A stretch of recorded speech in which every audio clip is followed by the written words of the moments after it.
먼 미국 땅에서 자식들을 잘 키워내고 열심히 사신 여러분들 정말 장하십니다.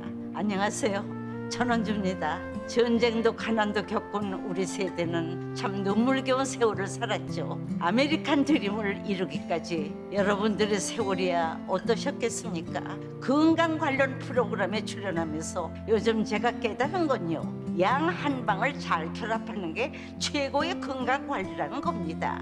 클레버 케어, 메디케어 어드밴티지 플랜 아세요? 양방과 한방의 좋은 혜택들을 쏙쏙 뽑아서 제공해주는 똘똘한 플랜이더군요. 우리 한인의 건강 문화도 이해하고 실력 있는 한국 의사와 전문의를 척척 연결해 준다니 얼마나 똘똘합니까? 이제 우리도 똘똘한 클레버 케어 플랜으로 150까지만 사십시다.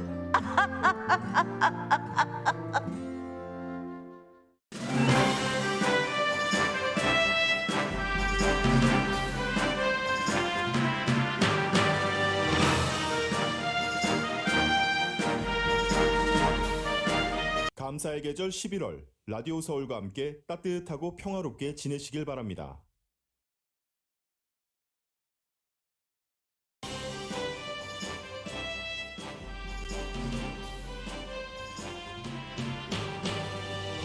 바이든 대통령은 제롬 파월 현 연방준비제도 의장으로 재지명했고, 그동안 의장 지명 가능성이 끊이지 않았던 연준 의사를 부의장에 지명했습니다. 이로써 경제에 있어서 가장 중요한 불확실성은 거쳤습니다. 바이든 대통령에 대한 지지도는 블랙 프라이데이 할러데이 쇼핑이 큰 영향을 미칠 것으로 보입니다. 공급망 이슈는 부정과 긍정적인 요소가 팽팽하게 맞서는 지점에 있습니다. 위스콘신주 밀워키 인근 크리스마스 퍼레이드 현장에서 발생한 SUV 돌진 사건으로 적어도 5명이 숨지고 40명 이상이 부상당했습니다. 무서워서 퍼레이드에 못 가겠다는 말이 전국에서 들립니다. 시위대에게 AR-15 총을 발사해 살해한 카일 리트나우스가 모든 혐의에서 무죄 판결을 받았습니다. 판결 이후 그는 자신은 블랙 라이브스 매터 시위 지지자라고 인터뷰하고 판결에 반대하는 시위는 있었지만 위험한 정도는 아닙니다.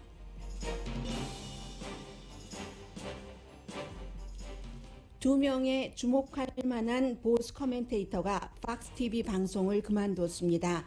팍스뉴스가 의사당 폭동 사건을 음모론의 기초에 방영했기 때문이라는 이유입니다.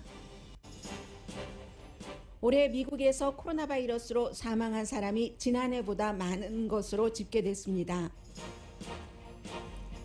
팬데믹이 사무실 건축과 설계를 확실하게 바꾸는 현상이 일어납니다.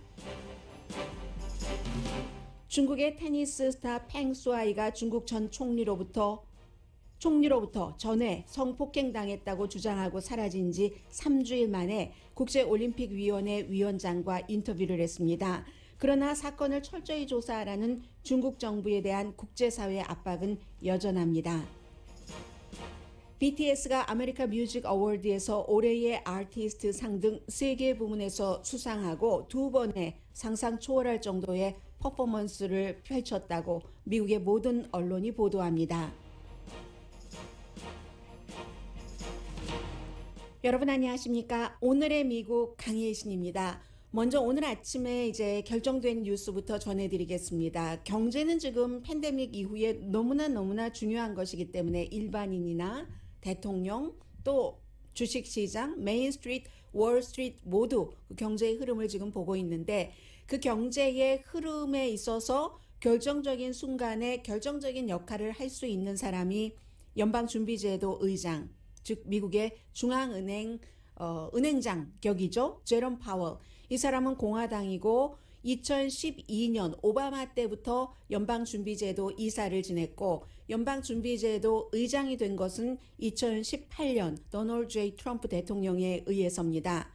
보통 미국의 연방준비제도는 정말로 중요한 그 정책 결정을 하고, 그러므로 인해서 전통적으로 아주 오랜 전통 가운데 하나가 연준 의장이 이제 2번, 임기가 4년인데 2번 그 자리에 있는 겁니다. 그 전통을 트럼프 전 대통령이 자넷 옐런 전 연준 의장이 뭐 여러 가지 마음에 들었지만 정책에 있어서는 오바마가 임명한 사람이고 또 여자고 또 연준 의장이 되기엔 키가 너무 작지 않느냐 이런 얘기까지 하면서 재임을 신임하지 않았습니다. 그리고 바이든 대통령이 들어와서 그 트럼프 전 대통령이 임명을 해서 특히 팬데믹 때에 굉장히 여러 가지를 잘 보여줬죠. 통화 정책으로 또 채권을 계속 이제 사들이고 돈을 더 찍어내는 거잖아요. 결국은 그렇게 함으로써 그렇게라도 해서 경제를 이끌어가야지 된다 하는 것이 어느 정도는 성공한 것으로 이제 그 전문가들의 평가를 받고 있는 공화당의 제롬 파월 연준 의장입니다. 그런데 이제 그동안 지금부터는 인플레이션이 너무나 중요하고 이 인플레이션을 잡기 위해서 이자율, 통화 정책도 중요하지만 또 하나가 정부가 돈을 많이 풀어서 기간 산업을 일으키고 또 세계 기후 변화에 대해서 지금 의회에서 마지막 그 투표를 상원에서는 남겨두고 있습니다만 사회복지 지출안에 포함되어 있는 기후 변화 지출안에 대해서 여기에 대해서 또 연준이 어떤 영향을 하느냐도 굉장히 중요합니다. 그런데 바이든 대통령은 기후 변화에 대해서는 이게 연준의 우선순위가 아니다라고 분명하게 입장을 밝혀온 제롬 파월 의장을 재신임했습니다. 기후 변화에 대해서는 지금 이제 오늘 부의장으로 지명이 된 라이 브레이나드라는 여성 이사입니다. 연준에 7개가 있잖아요. 이 연준의 이 이사는 기후 변화를 굉장히 중요하게 생각합니다. 그리고 미국의 연준이 이제 7개의 분야로 나뉘어 7개 부분 지역으로 나뉘어서 이사가 7명인데 연준 의장을 포함해서 그 7명 가운데 유일하게 민주당입니다. 이 민주당인 라일 브레이나드 이사는 그동안 계속 기후변화를 연준이 프라이어리티로 최우선 과제로 놓아야지 된다고 얘기를 했기 때문에 그렇게 따지고 보면은 공화당인 제롬 파월 현 의장보다는 지금 이 이사가 훨씬 그 바이든 대통령의 기후변화 정책과는 뜻을 같이 하는 사람입니다. 그런데도 불구하고 바이든 대통령은 제롬 파월 의장을 재신임한다고 발표를 했습니다. 인플레이션을 낮춰야지 되고 또 실업률도 낮춰야지 되고 그러므로 인해서 이제 경제를 강화하는 건데 지금까지 온 길이 제롬 파웰이 잘했다라는 것이고 그리고 바이든 대통령은 민주당은 제롬 파월 특히 진보 측에서는 그 사람 위험한 사람이다. 엘리자베스 워렌 같은 연방 상원 의원이 주장을 한 거잖아요. 뭐 은행 규제도 강하게 하지 않을 것이다. 지금 계속 몇 개월 동안 이름이 나왔었던 라인 브레인나드 유일한 연준에서 민주당 이사에 비해서 은행 규제도 그대로 느슨하게 할 것이고 이건 말이 되지 않는다. 위험한 사람이다. 라고 얘기를 했는데도 불구하고 그러면 왜 바이든 대통령은 제롬 파월 공화당 현 연준 그 의장을 계속 재임을 하게 되는가? 인준 때문에 그렇습니다. 이 연준 의장 자리도 의회에서 인준을 받아야지 되는데 제롬 파월은 민주당 이사보다는 공화당이기 때문에 공화당에서 인준받기가 굉장히 쉽고 지금은 몇 명이나 인준할지 모르겠습니다. 트럼프 전 대통령 당시에 제롬 파월 인준에 87명이었습니다. 84명이었네요. 84명이면은 공화당 의원 전부와 민주당도 수십 명이 지지를 했다는 거잖아요. 반대했었던 의원이 13명밖에 되지 않습니다. 그런데 이 숫자가 어떻게 바뀔지를 보면은 이제 상원 인준 과정에서 또 얼마나 당파적이냐 그렇지 않느냐도 알 수 있는 것이고요. 지난번에 부드럽게 무난하게 굉장히 많은 표 차이로 그 상원의 인준을 통과한 제롬 파월을 바이든 대통령으로서는 유일한 민주당 이사보다 훨씬 빨리 그 인준 통과를 받아서 일을 해나가고 싶어하는 마음이 더 컸다고도 볼 수 있습니다. 올해 뭐 68살이고요. 제롬 파웰 현 의장 만약에 이제 상원 인준을 받고 하면은 2월에 임기가 끝나니까 어차피 그 전에는 상원 인준이 통과가 돼야지 되게 되는 겁니다. 해서 아무튼 지금 연준 의장과 부의장 지명자 만약에 뭐 본인이 대통령이 지명을 하면은 나 어떻게 해보겠다라고 얘기를 했었던 바로 그 이사는 부의장으로 지명을 해서 그러면 서로 이렇게 볼 때 그 본인의 프라이어리티를 두는 사람을 2인자로 두면서 어떤 그 힘의 균형이라고 할까요? 그러한 제롬 파웰 의장을 감시하는 역할도 할 수 있겠고요. 그게 지금 바이든 대통령이 경제에 대해서 모든 것을 다 가질 수는 없지만 일단 이 일을 빨리 할 수 있게 하는 것을 선택했다고 보시면 되겠고요. 바이든 대통령의 지금 지지율이 굉장히 낮기 때문에 30%대이기 때문에 여기서 더 낮아지면 30%도 아랫대로 35% 아래로 내려갈 위험이 있습니다. 퀴니피악 대학교의 여론조사 결과 지난주에 최저인 36%를 기록을 했는데 인플레이션은 다른 모든 나라들도 지금 고통받고 있는 겁니다. 실업률이요? 미국이 다른 선진국에 비해서 실업률이 괜찮은 편입니다. 낮은 편입니다. 그럼에도 불구하고 지금 이제 공화당 측에서는 할러데이 쇼핑 이 기록만 보자. 이게 잘못되면은 계속 이제 그 바이든 대통령이 정책을 잘못했기 때문에 미국의 경제가 엉망진창이 돼간다고 이제 몰이를 하고 그 몰이로 내년에 연방 그 하원과 상원에서 다수당이 되겠다는 목표입니다. 하원에서는 5석만 가져오면 되고 상원에서는 1석만 더 가져오면은 다수당이 될 수 있는 공화당입니다. 할러데이 쇼핑이 이제 미국의 전체적인 그 쇼핑 이런 것을 주도를 하고 있기 때문에 결국은 경제 성장을 주도한다는 얘기인데 지금 인플레이션이 너무나도 높기 때문에 31년 만에 최고의 인플레이션 물가 상승률이 그 정도 되기 때문에 어쩌면 그 인플레이션까지 감안을 하면은 이 할러데이 기간 동안 쇼핑 액수가 늘어나도 인플레이션이 너무 크기 때문에 이렇게 저렇게 계산을 하면은 할러데이 쇼핑이 0.5%에서 최고 1.8%까지 지난해 같은 기간에 비해서 줄어들 수도 있다. 이게 또 지금 나오고 있는 예측이거든요. 그러면 4분기의 성장률도 낮아질 수 있다는 겁니다. 지금 공화당에선 이것을 바라는 것이고 지금 민주당에서는 이것을 막아보기 위해서 최선을 다하는 대통령도 살리고 우리 당도 살리자 하는 게 지금 미국의 정치적인 이런 어떤 그 충돌의 그 핵심적인 그런 부분이고요.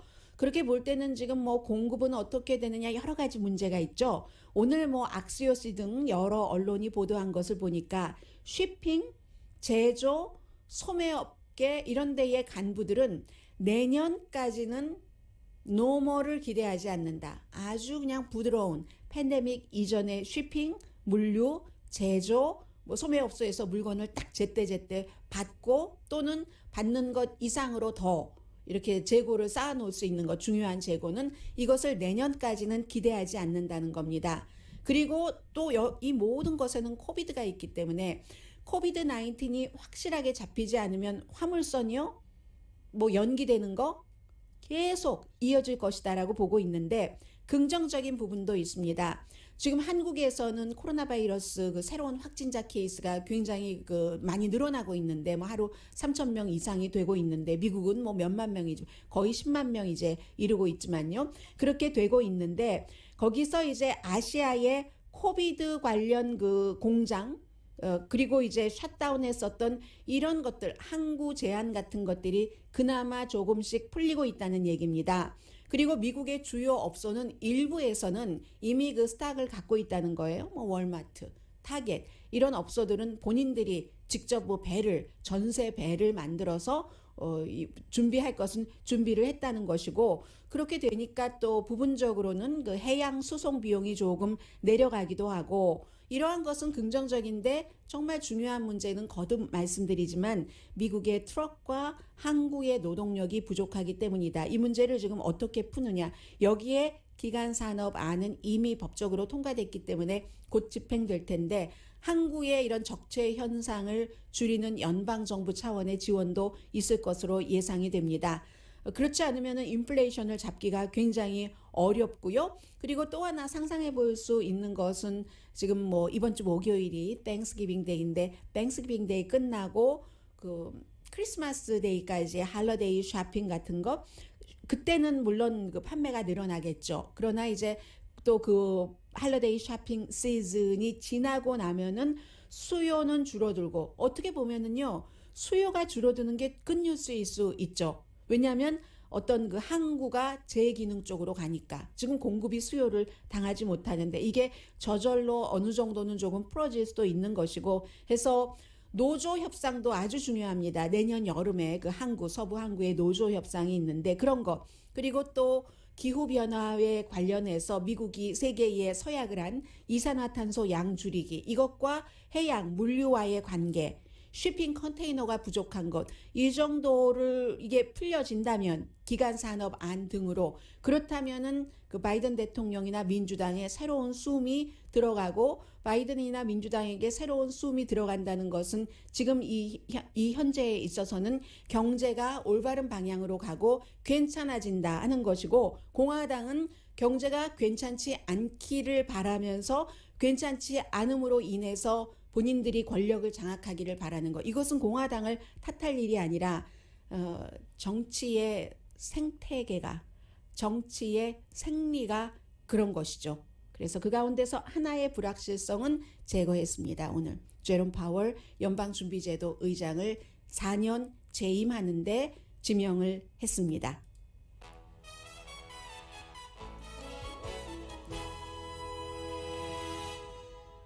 오늘의 미국은 전문가가 추천하는 이민법, 가정법 전문 제인정 종합법률사무소, 미주류 언론과 유명 인사들을 감동시킨 미주 판매 1위 카후나 마사지 체어, 한인 기업의 자랑 카후나 마사지 체어, 코지다운 갤럭시 거위털 이불은 잠이 솔솔 오게 하는 기능성 거위털 이불, 거위털 이불 전문회사 코지다운, 친절하고 자세한 상담으로 절개를 최소화하는 복강경 수술 전문 장지아 외과, 매일 아침 재래식으로 직접 만드는 검정콩 생순두부 수라원 순두부, 차원이 다른 흰머리 샴푸형 흰머리 염색약이죠. 수화연을 핫세일 중인 한국 홈쇼핑 공동펀입니다. 잠시 뒤에 정말로 어수선했던 그 주말이고요. 또 하나는 그 역사를 이렇게 가져갈 것인가와 그렇게 가져가면 안 된다의 싸움이 팍스 뉴스 내부에서 일어났습니다. 잠시 뒤에 전해드립니다.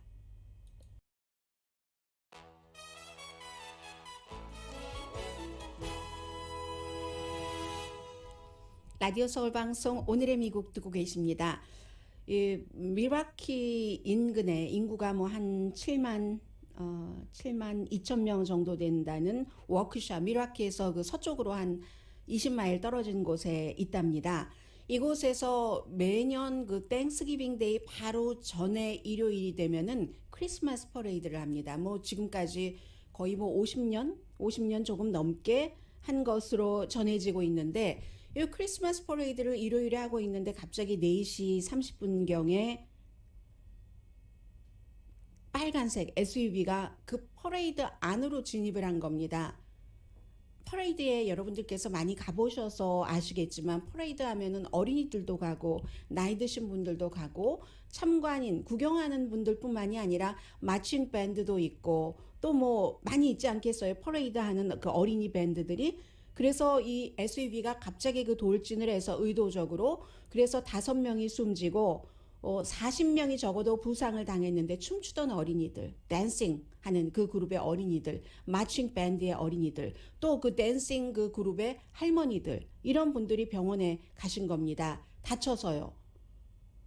체포는 됐습니다. 체포는 됐는데 지금 그 밀와키 경찰이 아주 자세하게 다 말하고 있지는 않지만 발표된 내용을 보면은 이 자동차로 돌진한 것 이외에도 나머지는 또 다른 무기로 사람들에게 그 피해를 주려고 했다 하는 것 정도가 지금 나오고 있거든요. 그리고 이 모든 일들이 전부 사람들이 휴대폰을 갖고 있잖아요.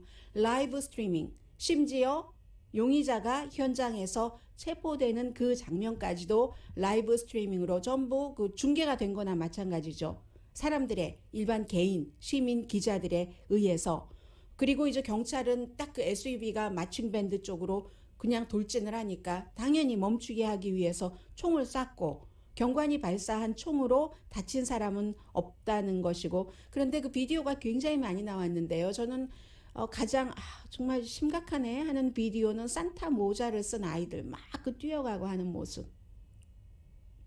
중요한 것은 일단 용의자가 체포됐다는 것.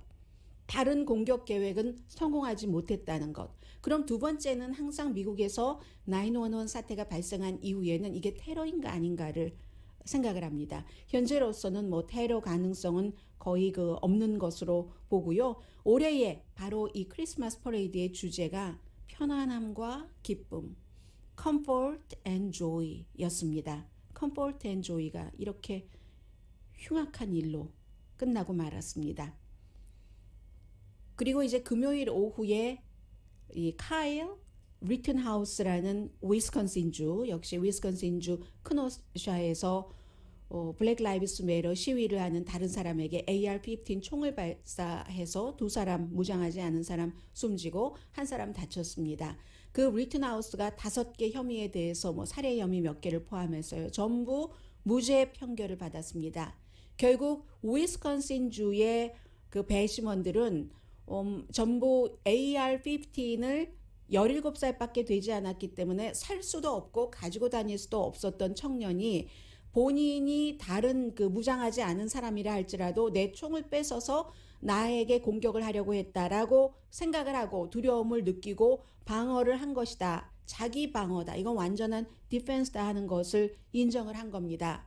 물론 배심원 판결은 배심원들이 그냥 하는 것은 아니고 배심원들은 일반 사람이기 때문에 판사의 가이드라인, 법원의 가이드라인에 따라서 하고 그 법원 판사의 가이드라인은 다분히 그 지역의 총기에 관한 어떤 것과 연관이 있습니다. 이번에 이 총에 맞아서 숨진 사람 또 다친 사람은 모두 백인입니다. 백인이기 때문에 구태여 어떤 사람들은 인종차별을 말하지 않기도 하고 어떤 사람들은 그럼에도 불구하고 이 AR-15을 흑인 청소년이 17살 때 남시켜서 사라고 해서 갖고 다른 사람을 살해했다면 이게 무죄가 될 수 있겠느냐라고 시스템적인 인종차별이라는 게 여기도 들어가 있을 수 있다라고 주장하고 있는 사람도 있습니다. 그런데 공통적으로 이쪽이나 저쪽이나 상식적으로 17살이 AR-15 총을 불법으로 가지고 다니면서 사람을 살해했고 살해당한 사람은 총을 갖고 있지 않았고 그럼에도 불구하고 총 가진 사람들이 내가 위협을 느껴서 총을 갖지 않은 사람으로부터 반자동 총이었는데도 불구하고 내가 가진 총이 위협을 느껴서 나는 저 사람들을 쏴서 죽였다 하는 것에 보호를 받을 수 있다는 전례를 남긴 겁니다.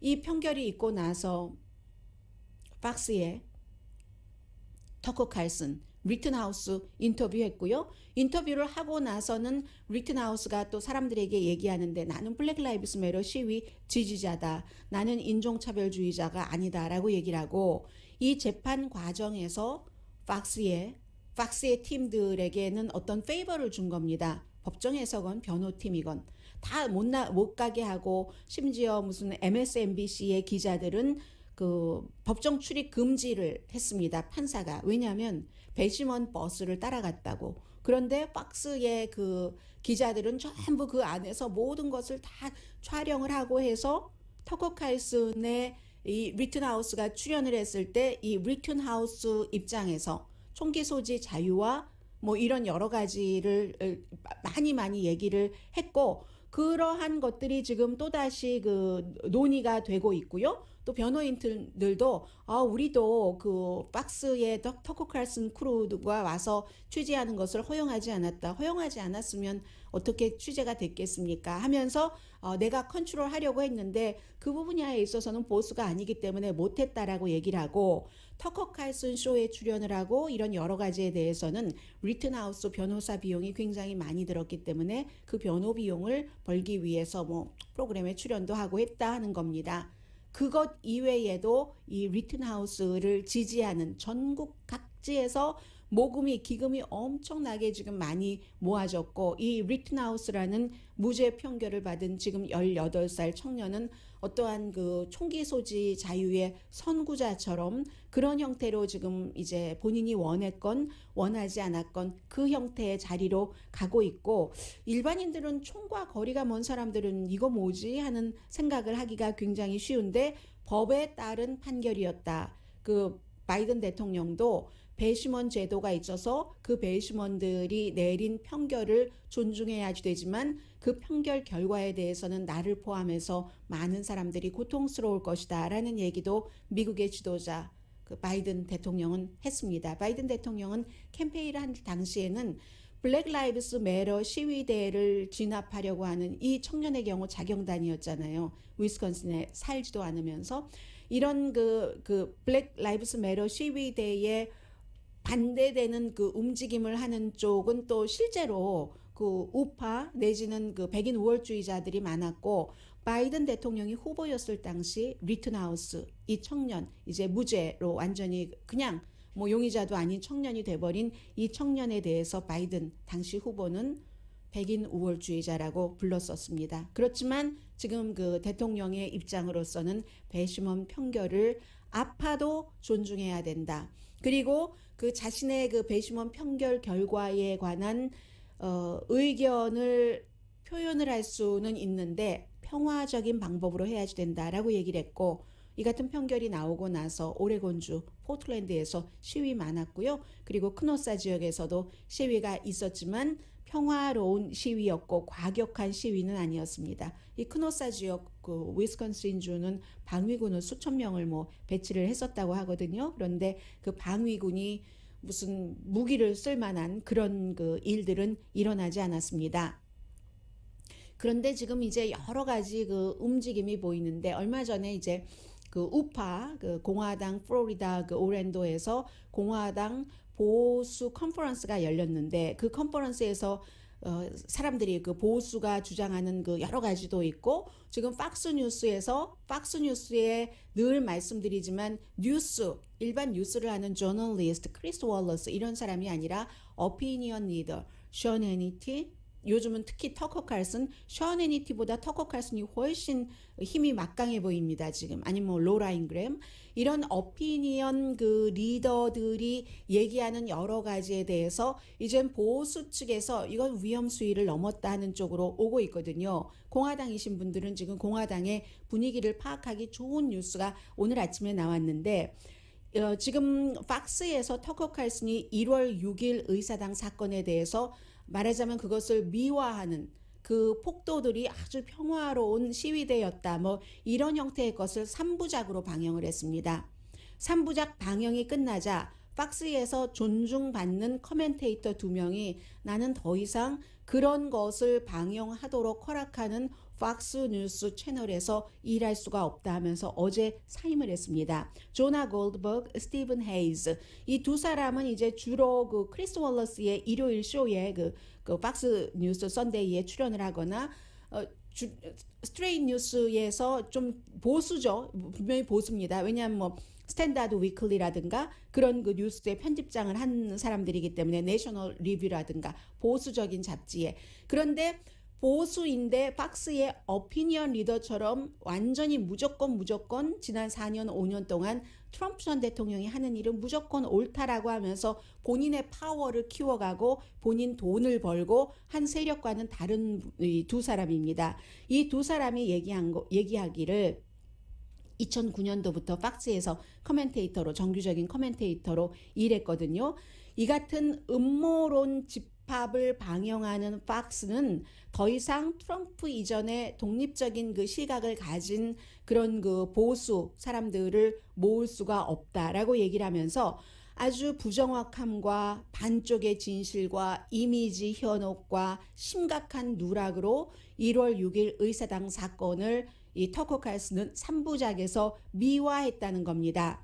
그리고 미국 정부는 이 같은 애국자들 그날에 그 폭동을 했으니까 폭도죠. 애국자들을 알카이다 다루듯이 하고 있다라는 것. 여기에 대해서 이 그 팍스에서 우린 더 이상 커멘테이터로 활동할 수 없겠다라고 얘기한 두 사람은 공화당은 빙산을 건드린 것이다. 더 이상 이제 그 공화당이라고 여러 가지 그 보수 기본적인 상식적인 보수를 지켜간다고 합리화할 수가 없다라고 이런 방송사에서 일할 수가 없다. 지난 5년 동안 얼마나 많은 그 어피니언 진행자들이 가짜 뉴스와 트럼프 보호 서비스를 해왔는가. 이게 이번에 그 3부작이 하나가 아니라 더 이상은 이렇게 할 수는 없다라고 얘기를 했고요. 대신에 반면에 팍스의 뉴스 사이드는 해야지 될 그 진실을 말한다. 라고도 얘기를 했습니다. 그게 이제 크리스 월러스라는 사람과 브레이트 베이어, 그전에는 그 셰퍼드가 있었죠. 이 셰퍼드는 이제 다른 곳으로 결국 쫓겨났는데, 터커 칼슨과의 싸움에서 밀려서 쫓겨났는데, 아직까지 팍스가 존재할 수 있는, 그 존중받을 수 있는 이유는 그 같은 저널리스트 사이드의 사람들이다라는 얘기를 했고요. 이 두 사람은 굉장히 어려운 결정이었다고 얘기를 했고, 오늘 아침에 NPR 방송에서 그 결정한 것에는 유감이 없지만 우리가 이런 결정, 팍스를 떠날 수밖에 없다는 결정을 하게 된 이 현상에 대해서는 굉장히 유감이다라고 얘기를 했고요. 이에 대해서 그 당사자인 터커 칼슨은 great news라고, 그 사람들이 떠난 건 우리의 시청자는 무척 기뻐할 것이다라고 했는데, 이것이 얘기하고 있는 바는 뭐냐면은 결국 팍스 내부가 분열하고 있다.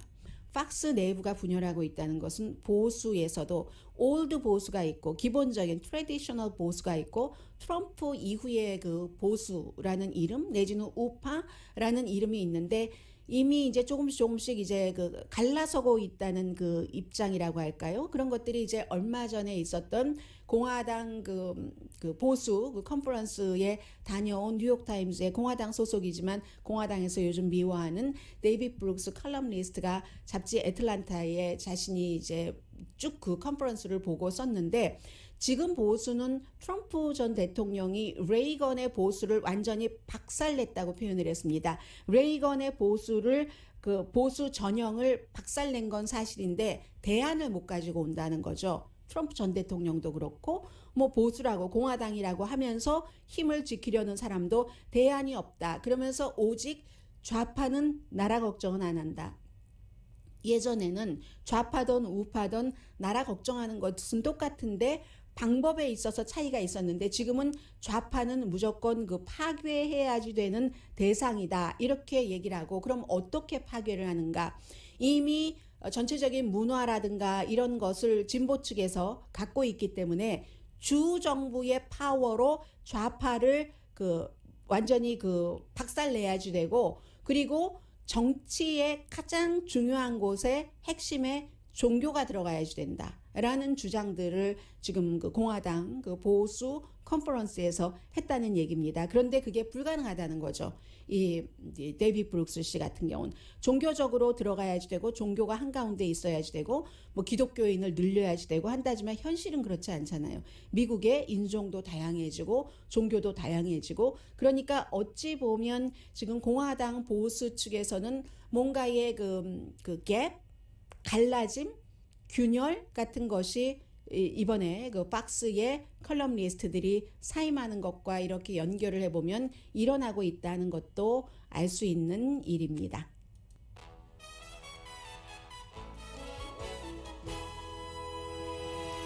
라디오 서울 방송 오늘의 미국 듣고 계십니다. 그 미라키 인근 마을에서 크리스마스 퍼레이드에서 SUV로 사람을 5명이나 사망하게 하고 40명 이상을 다치게 한 용의자가 39살의 래퍼입니다.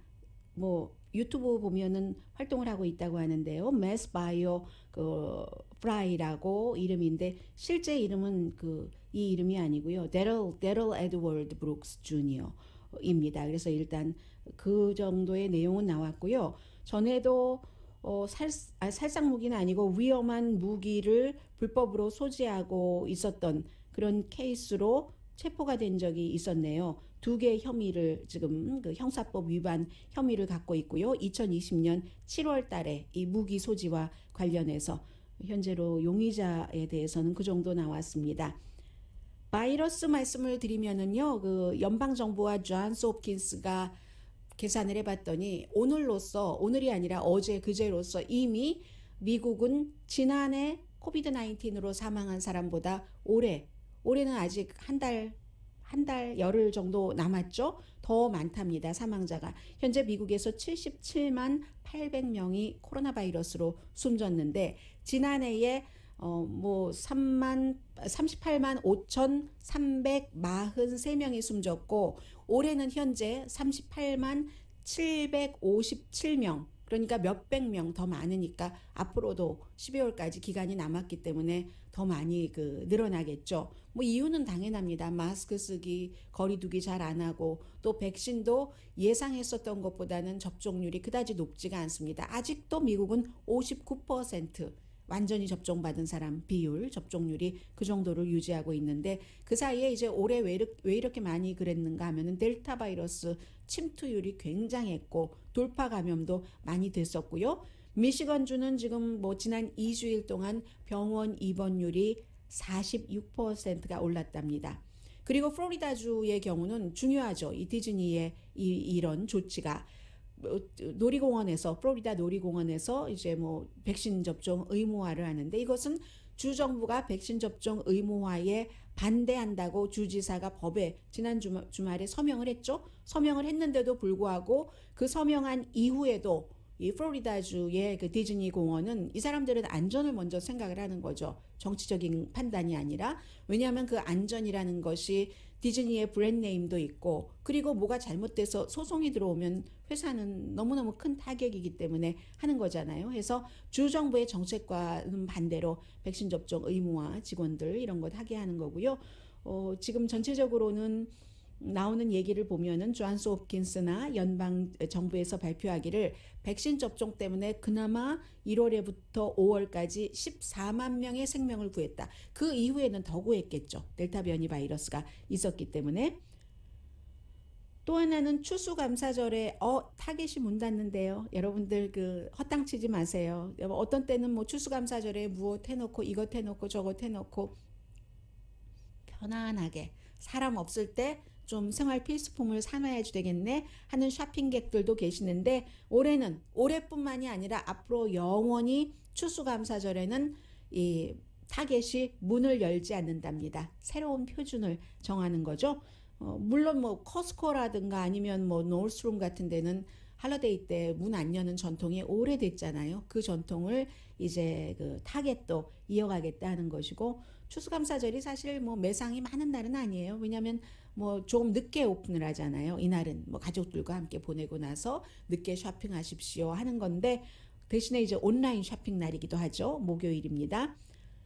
자, 이것도 코로나 바이러스 이후에 달라진 건데 하이브리드 무슨 뭐 리모트 워크 재택근무 같은 것이 보편화되면서 사무실을요, 현재 사무실을 새롭게 이사가지 않고 개조할 때도 굉장히 달라진다는 겁니다. 이거는 변화할 수 없는 추세인 거예요.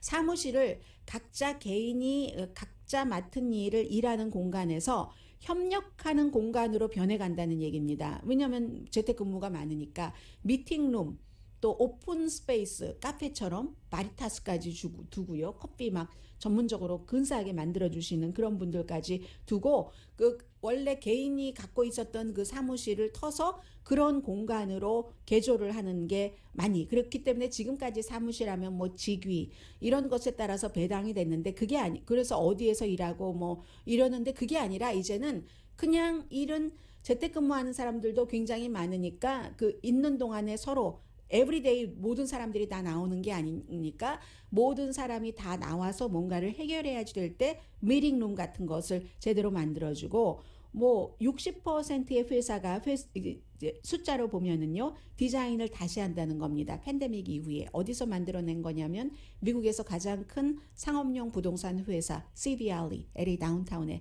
본사가 있습니다. 가 쭉 조사를 해봤더니 그렇대요. 25%는 개인 사무실을 완전히 없앤답니다. 다운사이징 아무튼 하는 거죠. 해서 개인 그 사무실이 있다 하더라도 149 스퀘어피트 이하로 하고 대신에 이제 협력, 팀 이벤트 이런 것을 많이 해서 무슨 뭐 오디토리움을 만드는 회사도 58%, 아웃도어 스페이스를 만드는 회사 31%, 바리스타 커피숍, 회사 커피숍에 두는 회사 69%. 그래도 항상 모든 것엔 예외가 있습니다. 개인 사무실은 완전히 사라지지 않죠. 예를 들어서 투자뱅커, 뭔가 은밀한 자료를 보관해야지 되는. 그건 회사에서도 마찬가지죠. 어떤 무슨 뭐 총무국 아니면 뭐 회계국 이런 곳은 변호사 사무실도 마찬가지로 마지막 보루인 거죠. 사무실에 있어서는 비디오 미팅이 더 많아지니까 아무튼 이런 일들이 일어나는 거고 그러니까 미국의 사무실 하면 지금까지는 가족 사진이 막 책상에 있고 그거 없어진다는 얘기. 미래의 오피스는 그런 것 없어지게 한다는 겁니다. 그리고 웬만큼 회사에 자주 나오게 하기 위해서 좀 나이스한 그런 그 스페이스를 만들고 퍼니처도 조금 나이스하게 하고 그러니까 지금까지 간부 위주의 어떤 사무실이었다면 이제부터는 간부가 아니라 많은 사람들을 위한 사무실이 미래의 사무실 추세라는 얘기입니다.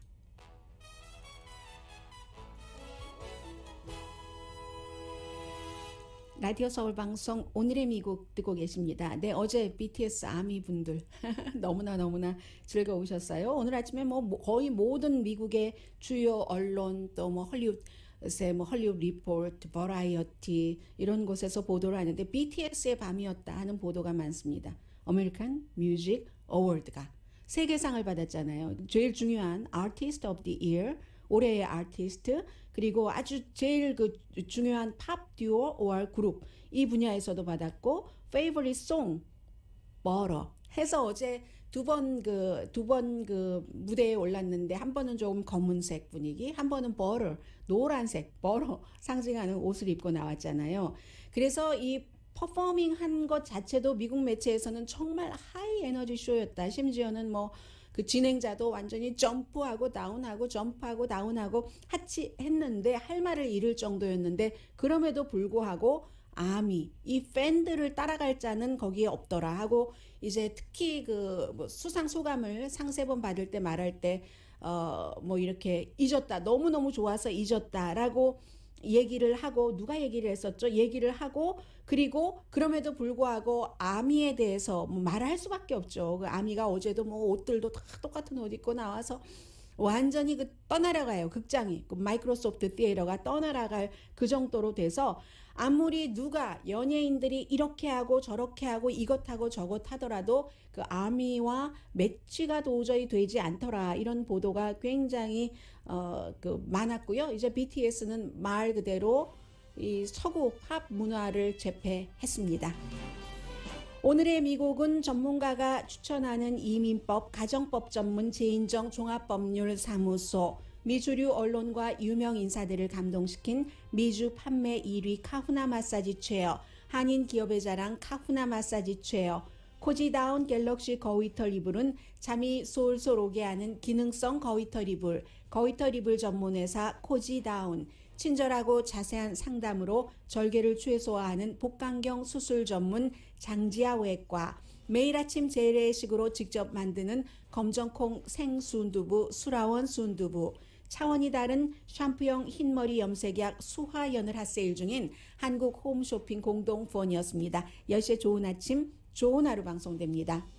네, 저는 타이거 우즈가 이제 스윙을 새로 하는 비디오 올린 것 인상적이었고요. 그리고 뭐 중국의 뭐 세계 뭐 최대의 그 테니스 선수의 그 팽수아이가 3주일 전에 전 그 부총리가 10년 동안 본인을 성폭행했다는 거 올려주고 몇 분 만에 지워졌지만 사라지고 이렇게 해서 결국은 국제올림픽위원장이 비디오로 인터뷰를 함으로써 나 잘 살아 있습니다. 집에 있습니다. 하는 모습을 보이긴 보였는데 이게 가장 중요한 것은 결국은 중국이라는 공산주의 국가에도 미투 무브먼트가 들어갔고 이번 미투 무브먼트는 뭐 모든 테니스 선수들이 다 지원을 하고 세계가 쳐다보고 있다는 게 달라진 거죠. 강희신이었습니다.